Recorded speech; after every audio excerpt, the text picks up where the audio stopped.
आंखें नहीं खोलना है किसी को, और आराम से बैठे रहना है, कुछ करना नहीं है। तो यहाँ पे हल्का सा इशारा करके 3 बार घुमा के हाथ को नीचे ले लेना है।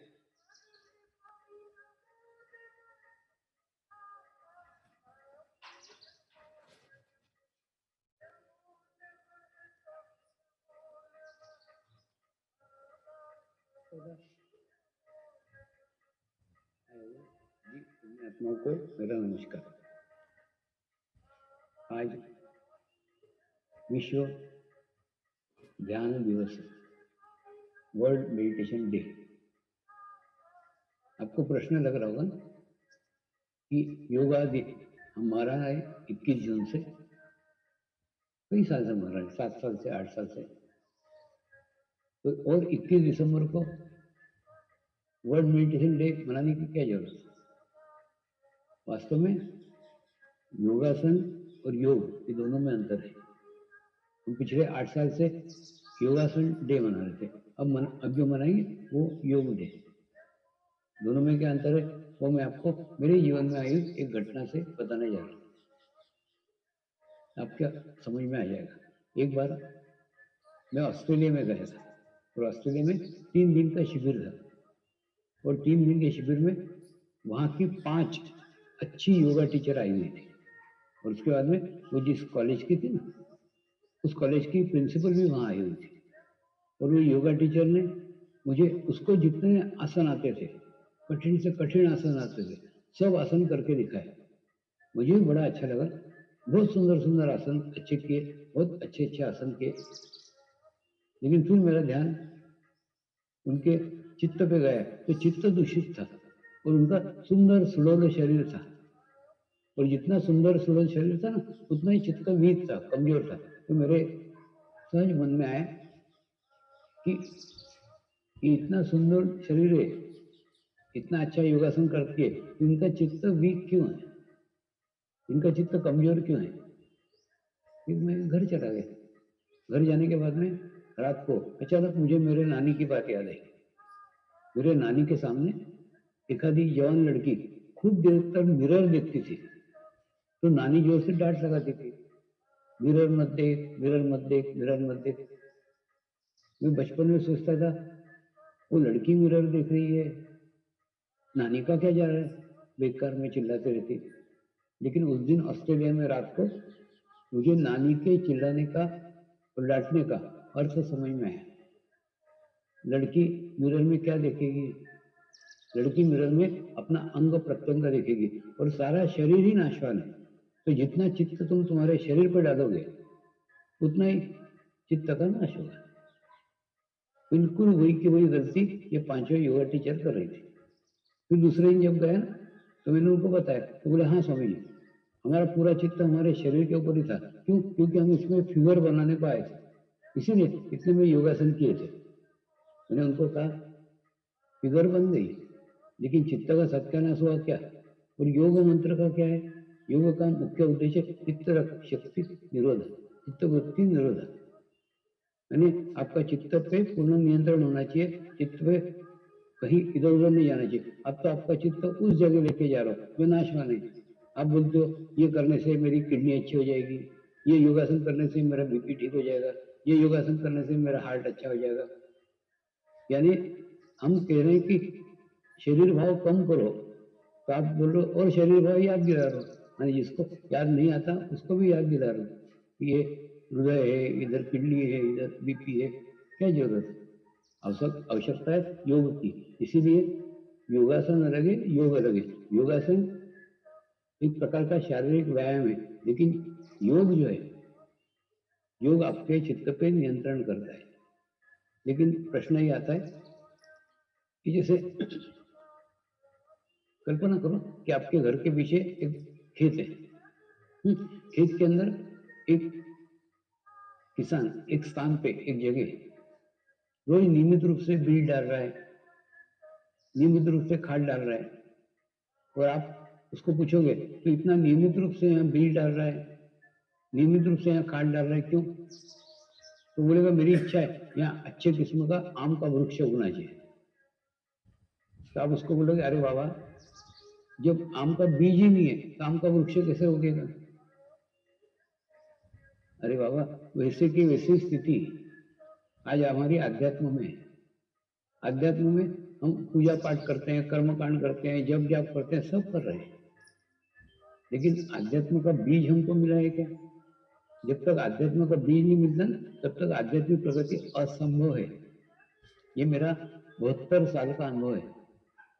इस मार्ग में सब पूजा पाठ कर्मकांड करके इस मार्ग में आया हूं, लेकिन जब तक जीवन में जीवंत गुरु नहीं आया, तब तक जीवंत अनुभूति नहीं मिली, और जीवंत अनुभूति नहीं मिली तब तक कभी भी आध्यात्मिक प्रगति नहीं हो पाई। और जीवंत अनुभूति वो बीज है, वो मिल जाने के बाद में फिर नियमित साधना करके, नियमित ध्यान करके अपनी आध्यात्मिक प्रगति हम कर सकते हैं। लेकिन जैसे बिना बीज के वृक्ष असंभव है ना, ठीक उसी प्रकार से आध्यात्मिक प्रगति बिना बीज के असंभव है, बीज आवश्यक है। तो ये मेरा अनुभव है। जब मुझे मेरे जीवन में हिमालय में मेरे गुरु ने बुला करके जब वो बीज दिया, तब जाकर आध्यात्मिक प्रगति हुई। और दूसरा, जैसे बीज दिया, जैसे अनुभूति हुई ना, वैसे मेरी परमात्मा की खोज खत्म हो गई। नहीं तो बचपन से परमात्मा की खोज करता था। दूसरा, नानी बोलती थी परमात्मा अविनाशी है, परमात्मा कल भी था, परमात्मा आज भी है, और परमात्मा कल भी रहेगा। तो मैं बचपन में समझ गया था परमात्मा कोई व्यक्ति नहीं हो सकता, परमात्मा कोई शरीर नहीं हो सकता।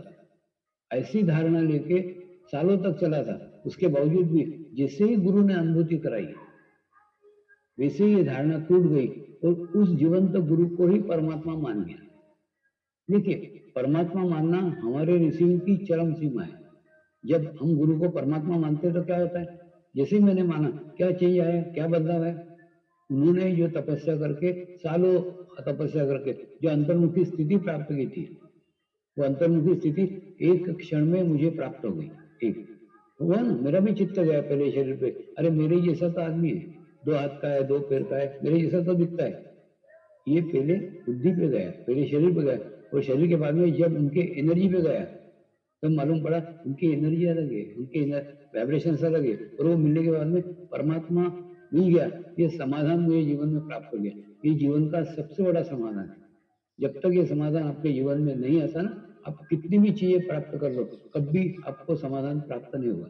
एक बार आपको, और दूसरा सदैव याद रखना, हम परमात्मा को बाहर ढूंढ रहे हैं, परमात्मा को बाहर खोज रहे हैं। और दूसरा, परमात्मा और सुख दोनों ही बाहर नहीं है। हम क्या करते हैं, सुख को भी बाहर खोज रहे हैं, इससे सुख मिल जाएगा, वस्तु से सुख मिल जाएगा, व्यक्तियों से सुख मिल नहीं, वो सब टेम्पररी है। परमानेंट सुख तो वो है जब आपको परमात्मा की प्राप्ति हो जाए, तो फिर परमात्मा और सुख दोनों एक साथ मिल जाते हैं। और जिसको परमात्मा मिल गया वो एकदम जीवन में सुखी रहता है, उसको कुछ भी पाने की इच्छा ही नहीं रहती। आज 74 साल में मैं जीवन के उस मुकाम पे पहुंचा हूँ जहाँ जीवन में मुझे पाने के लिए कुछ नहीं रहा। तो ऐसी स्थिति प्रत्येक साधक को मिले, ये प्रयास कर रहा हूँ, ये प्रयत्न कर रहा हूँ। जैसे बचपन में मैंने नानी को कहा था, नानी परमात्मा जब कोई व्यक्ति नहीं हो सकता, परमात्मा एक शक्ति है, वो शक्ति को खोजूंगा, और जब जीवन में परमात्मा मुझे मिलेगा उसको मैं सब में बांटूंगा। यही कार्य पिछले 30 साल से लगातार विश्व भर में कर रहा हूँ, और विश्व भर में 72 से अधिक देशों के लोग इसके साथ जुड़ गए और ये अनुभूति प्राप्त कर चुके हैं। मेरी इच्छा है वो अनुभूति भी आप प्राप्त करो।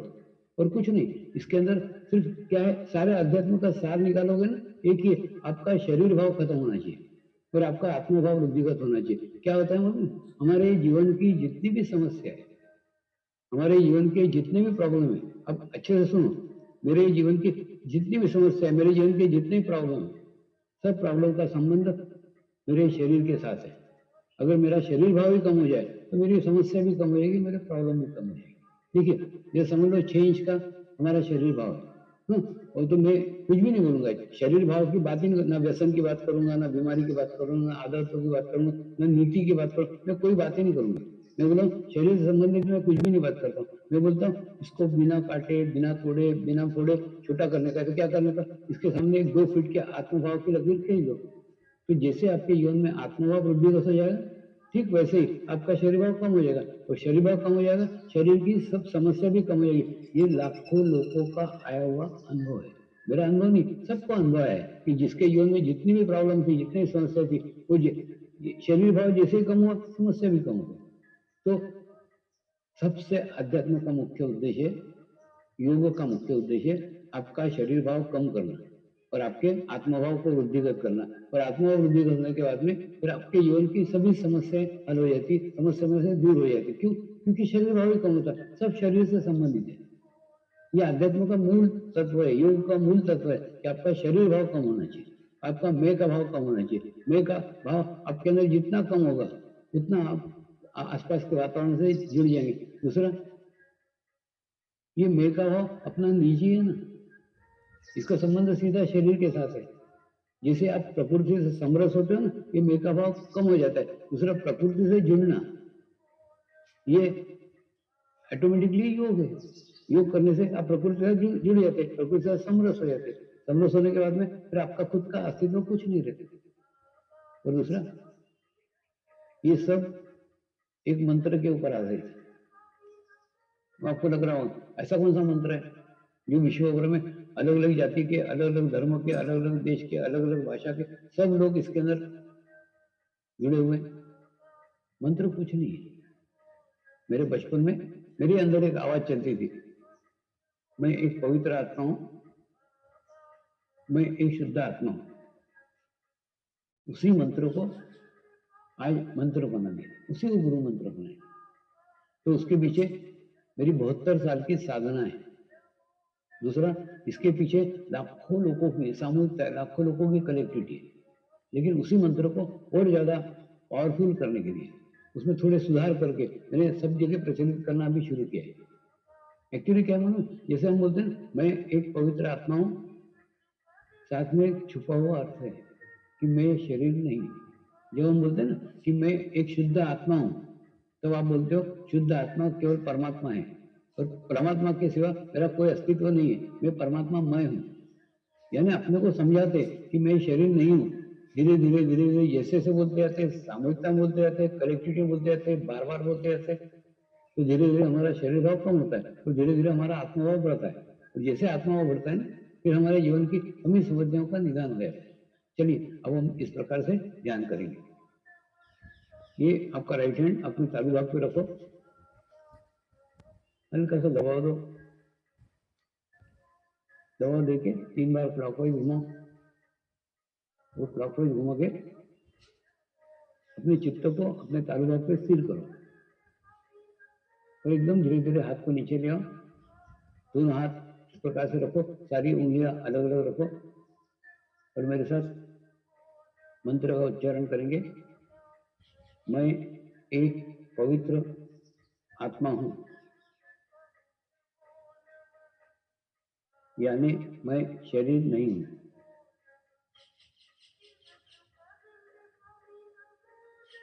मैं एक शुद्ध आत्मा हूं। शुद्ध आत्मा केवल परमात्मा है। मैं परमात्मा मैं हूं, परमात्मा के सिवा मेरा कोई अस्तित्व नहीं है। फिर से, मैं एक पवित्र आत्मा हूं, यानी मैं शरीर नहीं हूं।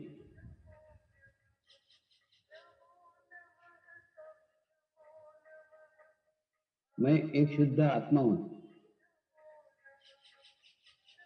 शुद्ध आत्मा केवल परमात्मा है, परमात्मा के सिवा मेरा कोई अस्तित्व नहीं है। मैं परमात्मा मैं हूं। फिर से, मैं एक पवित्र आत्मा हूं, यानी मैं शरीर नहीं हूं। मैं एक शुद्ध आत्मा हूं। शुद्ध आत्मा केवल परमात्मा है, परमात्मा के सिवा मेरा कोई अस्तित्व नहीं है। मैं परमात्मा मैं हूं।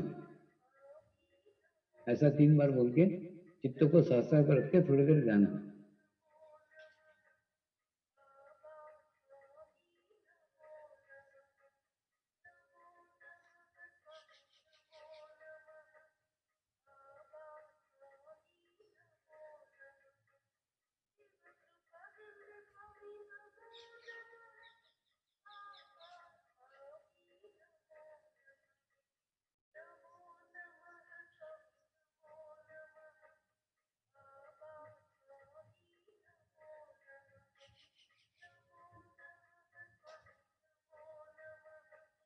परमात्मा से प्रार्थना करेंगे, हे परमात्मा कृपया मुझे आत्म साक्षात्कार प्रदान करें।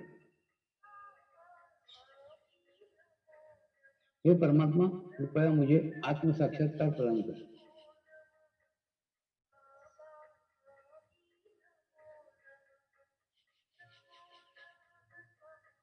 हे परमात्मा कृपया मुझे आत्म साक्षात्कार प्रदान करें।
नमस्कार।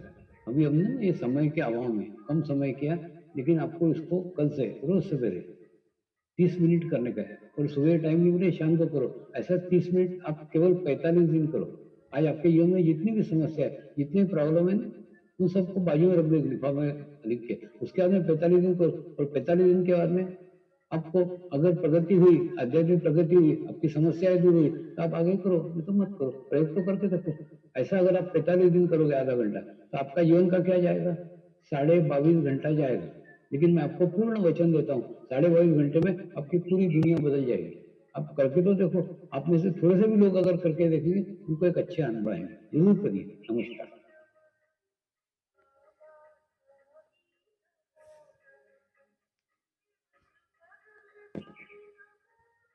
नमस्कार सभी को, प्रणाम। अच्छा लगा? अच्छा लगा? अच्छा, जिन्हें अच्छा लगा वो हाथ का इशारा करें। धन्यवाद। ये जो अच्छा लगा है ना, तो अच्छा हमें कुछ भी मिला नहीं है। देखो, खाली ईश्वर मिले थे अंदर वो, लेकिन उसका परिचय नहीं होता हमें इतना जल्दी। लेकिन ईश्वर मिले थे इसलिए अच्छा लगा, और तो कुछ मिला नहीं। देखो, भौतिक कोई भी चीज मिली नहीं हमें। तो ईश्वर क्या है? सच्चित आनंद और सब कुछ है।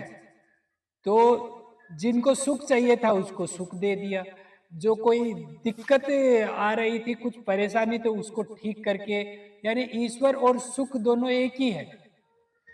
तो अगर ये मेडिटेशन है, विद्यालय में हमने 100 सवा 100 विद्यालयों में बताया है, वहां पे 7 मिनट का क्लिप दिया है सभी को। तो कुछ एक मतलब कि वो 7 मिनट भी अगर करते हैं तो उनका बच्चों का पढ़ाई में चित्त एकाग्र होता है, मन लगने लग जाता है, उनका व्यवहार अच्छा हो जाता है, गुरुजनों से आदरणीय हो जाते हैं, तो फिर गुरुजन जो भी पढ़ाते हैं वो अच्छा समझ में आता है।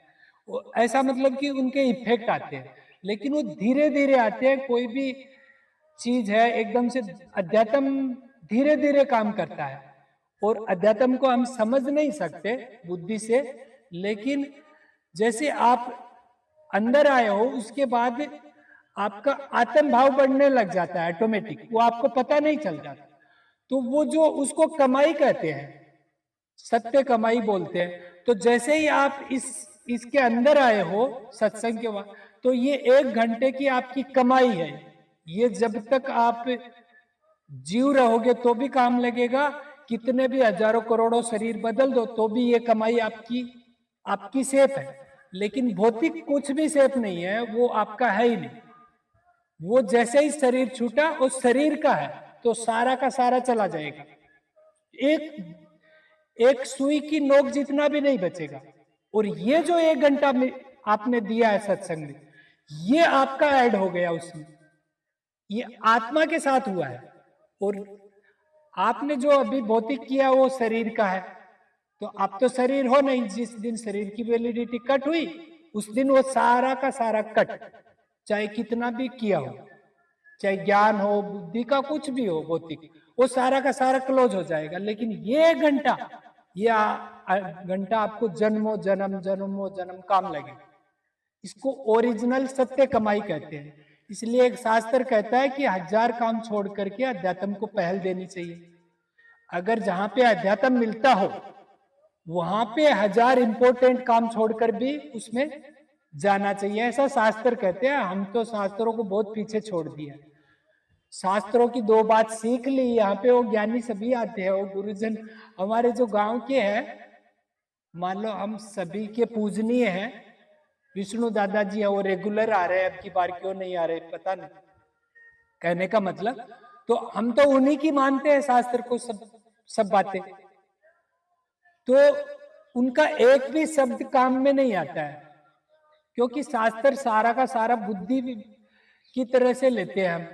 शास्त्र ने आत्मा कहा कभी किसी ने माना ही नहीं, और कहते हैं हम शास्त्र के ज्ञानी है, ये है वो। लेकिन वो ज्ञान है ना, हम ऑलरेडी ज्ञानी हैं सभी। हम अगर आत्मा है तो सब ज्ञान है हमारे अंदर, पूरा ब्रह्मांड हमारे अंदर है। अगर हम अपने आप को आत्मा मानते हैं और अध्यात्म को समय देते हैं, सच्ची कमाई करते हैं, तो पूरा ज्ञान हमारे अंदर है, पूरा ब्रह्मांड का। देखो हम सभी एक ऊर्जा है, चेतना है, उसको समझने के लिए जैसे मान लो मटका है और मटके के अंदर हम सभी पानी है, तो पानी हम सभी हैं, लेकिन हम सभी अपने आप को मटका समझ रहे हैं। यानी हमें भूल को सुधारना है, कुछ करना नहीं है। हम अपने आप को मटका मान रहे हैं, लेकिन हम मटका नहीं है। शास्त्र कहता है मिट्टी है हम, मिट्टी। तो मिट्टी सभी मटके में समान है, लेकिन हम समानता तो कहां से अपनाएंगे जब मटका ही मान रहे हैं अपने आप। जैसे हम मान लो बजने वाले रेडियो है या कुछ टेप है, लेकिन ये बॉडी नहीं है ना, बॉडी नहीं है। वैसे ही हम ये शरीर नहीं है, इतना हमें देखो थोड़ा बहुत तो समझना ही पड़ता है। बिना ज्ञान के तो कुछ होता नहीं है आगे। मतलब मनुष्य शरीर हमें आध्यात्मिक पढ़ाई के लिए मिलता है, भौतिक सब माध्यम बहाना बनते हैं। हम भौतिक पढ़ाई कर रहे हैं, वो बहाना है हमारी आध्यात्मिक पढ़ाई हो हमारी। लेकिन हम अध्यात्म को समय नहीं दे पाते, इसलिए हमारी पढ़ाई बिल्कुल नहीं होती, हम जीरो को जीरो रह जाते हैं। सर्वश्रेष्ठ मनुष्य शरीर ऐसे ही मुझे जब से अभी ज्ञान जो भी नॉलेज हुआ है उसके बाद में पता चल रहा है यार, मेरा पूरा का पूरा गांव, पूरे का पूरे समाज, सारे के सारे अपना जीवन ऐसे ही बर्बाद करके जा रहे हैं। अभी क्या मालूम कब आएंगे, लाखों करोड़ों साल बाद में आएंगे, तब तक वो प्रक्रिया ही चली जाएगी, क्या मालूम कोई तीसरी प्रक्रिया आ जाए, कहने का मतलब। तो इस तरह से वो परेशानी में जा रहे हैं सभी। और बाकी अकेला आदमी कुछ नहीं, देखो मिलने से हम सभी अगर यहाँ पे एक हो जाते हैं सत्संग में, तो हम सभी परमात्मा का अनुभव कर पाते हैं, और अकेला तो कोई नहीं कर पाता। अभी मैं बोलूंगा मैं तो यार 2 घंटे हनुमान जी की पूजा कर लेता हूँ घर पे ही, भाई क्या जाने की जरूरत है। तो ना तो उसकी होने वाली है ना किसी की होने वाली है, क्योंकि सामूहिकता में अगर हम सत्संग में जुड़ते हैं, अपने आप को आत्मा मानते हैं, तभी हम परमात्मा का अनुभव कर पाते हैं, यानी योग कर पाते हैं। और अकेला अकेला कोई करेगा वो नहीं होगा। तो अकेला तो खाली एक आदत डालने के लिए था, बाकी इकट्ठे होके ही करते थे। लेकिन अभी क्या है, हम एक दूसरे का मुंह देखना नहीं पसंद करते, इकट्ठे कहां से होंगे, इसलिए हम खुद भी योग से वंचित हो गए। तो हमें कैसे भी करके ईश्वर को जोड़ना है और अपने जीवन को सार्थक बनाना है, और मतलब कि सफल बनाना है, और अपने बच्चों का जीवन संवारना है। और सबसे बेस्ट बात यह है ना, मरेंगे नहीं। कम से कम मरने से बचने के लिए हम सारे काम कर रहे हैं, लेकिन एक सच्चा काम कर लो ना, सत्संग कर लो, अध्यात्म में जुड़ लो, कहीं पे जुड़ लो, जरूरी नहीं है, किसी जीवंत गुरु का जुड़ लो जहां पे सहजता है, उसकी प्रक्रिया को ले लो। तो क्या है कि हम मरने से बच जाएंगे, और अगर हम मरने से बच गए तो ही हमारे बच्चों को बचा पाएंगे। अब हम खुद ही मर रहे हैं, अपने बच्चों को कैसे बचाएंगे? अब हम बच जाएंगे तब अंदर से जो ज्ञान होता है उससे हम बचाते हैं बच्चों को। हम कहते हैं हम हमारे बच्चों को बचा लेंगे, कोई नहीं बचा पाया। अभी हमारे ओम प्रकाश जी पूनिया जी का ही उदाहरण है, अपने बच्चे को बचा लिया, नहीं बचा पाए, नहीं बचा पाए, और इतना मेहनत इतना किया है हद से ज्यादा, लेकिन नहीं बचा पाए। 12 साल हो गए, अभी 1 महीना हो गया, हमारा छोड़ गए ना वो शरीर। तो अभी भी वो दुखी है, इसीलिए नहीं आए, नहीं रेगुलर आते। तो कहने का मतलब हम अपने बच्चे को नहीं, ना ही तो अपने को बचा पाते, ना ही अपने बच्चों को बचा पाते, ना ही अपने माता पिता को बचा पाते। और अगर हम बच गए, हम ईश्वर से जुड़ गए, तो हमारे बच्चे तो ऑटोमेटिक बच जाएंगे, वो मरेंगे नहीं 100%। और हो सकेगा तो हम हमारे माता पिता को भी बचा लाएंगे। और हम अगर कनेक्ट हो गए तो हमारे माध्यम से, हमारी कनेक्टिविटी से उनको कहीं पे मनुष्य शरीर मिल जाएगा, ये प्रक्रिया मिल जाएगी तो बच जाएंगे। तो कहने का मतलब हम खुद बचे और अपने बच्चों को बचाए, अपने परिवार को बचाए, इसी को समाज सेवा कहते हैं। हम ये जो करते हैं वो सब एक हमें बहम पाल लिया, आदत पाल ली है कि हम ये सेवा करते हैं, वो सेवा करते हैं। अभी देखो ये सब शास्त्र की बात मानते तो ये सारे काम ईश्वर करते हैं, हमारा पालन पोषण व्यवस्था ये सब ईश्वर करते हैं। तो हम क्या करते हैं फिर? हम तो कुछ करते ही नहीं है, हम खाली एक आलसी पने का वो दिखाते हैं कि यार हम ये कर रहे हैं। और जो हमें काम बताया है शास्त्र ने कि भाई तू मेरा भजन कर ले या मेरे से योग कर ले, यही तेरा कर्म है, वो तो नहीं करते, उसके लिए तो आलसी दिखाते हैं। और हम करते हैं कि यार हम हमारे बच्चों को बचा रहे हैं, हमारे माता पिता को बचा रहे हैं। तो ईश्वर समझता है कि यार ये जिम्मेदारी तो मेरी थी, ये बच्चा कहाँ ले रहा है, मेरी जिम्मेदारी संभाल पाएगा ये बच्चा? अभी ये बच्चा है, क्या मालूम इसको क्या कैसे पालते हैं। तो हर जीव का पालनहार, पालन पोषण करने वाले ईश्वर होते हैं, हम नहीं होते।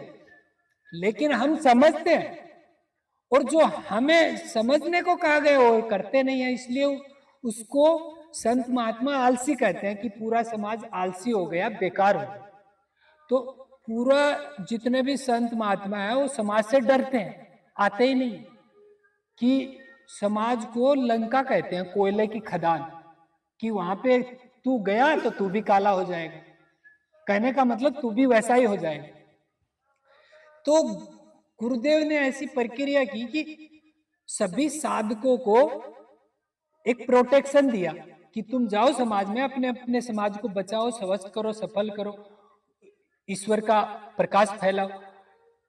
तो हमारा एक रक्षा कवच रहेगा, उसमें तू वैसा नहीं होगा। ऐसे बहुत सारे लाखों साधक हैं, सब अपने अपने समाज में योग का प्रचार कर रहे हैं। और अभी तो पूरा विश्व ही कर रहा है। 193 देश मिलकर संयुक्त राष्ट्र संघ ने महत्व दिया है, क्योंकि धीरे धीरे समझ में आया है। 30 साल हो गए तब 2024 से, और 21 दिसंबर को लागू किया गया है कि भाई थोड़ी थोड़ी अध्यात्म की जानकारी पहुंचे पूरे मनुष्य के पास, विश्व के मनुष्य के पास। क्योंकि मनुष्य शरीर परमात्मा का सबसे अच्छा अवतार है। बाकी अवतार तो सभी परमात्मा के ही हैं, चाहे वो गधे का शरीर हो, वो भी परमात्मा का ही अवतार है, लेकिन सबसे अच्छा अवतार मनुष्य का शरीर है। जैसे हम कहते भी, हम जैसे मान लो हम सभी अवतरित हुए थे, कोई दिन हम सभी अवतरित हुए थे, लेकिन हम धीरे धीरे यहाँ की जो हवा होती है ना, उसमें घुल मिल जाते हैं। यहाँ पे सब अपने आप को शरीर मानते हैं, तो फिर हम कह ही नहीं पाते कि हमारा भी अवतार हुआ था। हम नहीं कह पाते अपने लिए, क्योंकि वो लोगों के प्रभाव में जीते हैं हम। तो हम सभी अवतरित हुए थे, और सबसे बेस्ट शरीर मनुष्य शरीर मिला था हमें, और वो ईश्वर का हमें सबसे बड़ा उपकार था वो हमारे। तो आगे हम सभी अगर अच्छा लगा हो तो अपनाएं, और 5-10 मिनट भी अपना सकते हैं। और पूरा नेट भी भरा पड़ा है, वर्ल्ड मेडिटेशन के नाम से, समर्पण योग के नाम से हजारों लाख चैनल हैं। कोई भी कहीं पे भी जान सकता है, लेकिन देखो अपने लिए करना तो अपने को ही है। अगर मरने से बचना है तो करना चाहिए, और मरना है 100% 84 में जाना है तो फिर तो मान लो कोई उपाय नहीं है। ऐसा कहते हैं, श्री राम शर्मा जी थे समाधिष्ट गुरु, वो भी कहते हैं कि अपने आप को चाहो तो आप सुधार सकते हो, है कि नहीं, लेकिन दूसरे किसी को आप तिनका भी फर्क नहीं कर सकते उसमें। दूसरे का किसी का तिनका भी नहीं सुधार सकते, और अपने को चाहो तो आप साक्षात परमात्मा बना लो, लेकिन हम अपने आप को सुधार सकते हैं, किसी को नहीं सुधार सकते। हाँ, हम बच गए तो हमारे बच्चे अपने आप बच जाते हैं। उसको एक आध्यात्मिक संस्कार कहते हैं, वो ऊर्जा के माध्यम से चला जाता है कि अगर हम धीरे धीरे आत्मा मानने लगे तो हम बच गए। तो हम जैसे ही बच गए तो बच्चे भी जानेंगे कि हम भी आत्मा ही हैं, हम मरने वाले नहीं। तो वो दुखी होने से कभी दुखी नहीं होंगे। तो ये आप सभी के कारण हुआ है, ये जो सत्संग हुआ है आप सभी के लिए हुआ है, और आप सभी को इसके लिए बहुत बहुत धन्यवाद। और गुरुदेव का धन्यवाद, जो हमें समाज में बैठे बैठे हम नहीं पहुंच सकते अध्यात्म के लिए, तो समाज में बैठे बैठे हमारे तक पहुंचाया, और निःशुल्क पहुंचाया, और लगभग 72 देशों में पहुंचाया। और इतना खर्चा होता है शिविर का, फिर भी निःशुल्क है, आज तक कोई चार्ज नहीं है। और मतलब कि प्रसाद है, जूस है, वो सब पीना है आराम से, और प्रसाद भी है वो भी ग्रहण करना है। तो एक बार सभी जाइएगा, नहीं आराम से बैठिए। और एक गुरुजी ने फर्स्ट टाइम आया है, तो अन एक ग्रंथ भेंट करांगा विजय जी। वंदना लेके आना, सामने अलमारी में पड़े है, वो ग्रंथ भेंट करया करे ना तुझको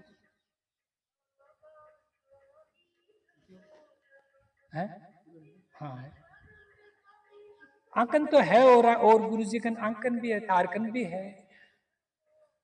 फर्स्ट टाइम आया है। हाँ ये गुड़िया, अब इन्हें कट कर दे और